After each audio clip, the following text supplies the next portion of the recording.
Minsan nag-iisip ka na bakit nag-apologize ka na pero yung partner mo parang wala namang naririnig.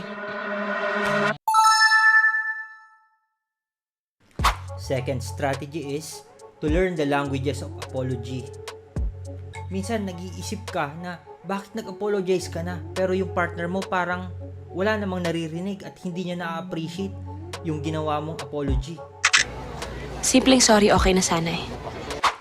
That is because, according kay Dr. Gary Chapman, merong 5 languages of apology.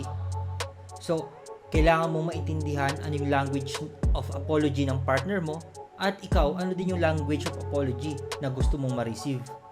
So, the 5 languages of apologies are expressing regret, accepting responsibility, making restitution, genuinely repenting, and requesting forgiveness.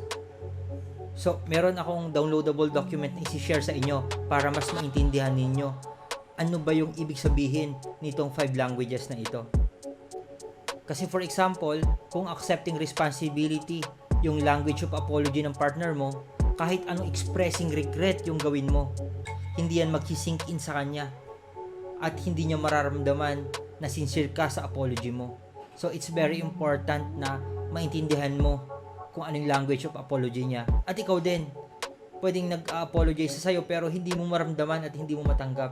Kasi hindi niya ginagamit yung language of apology na gusto mong matanggap.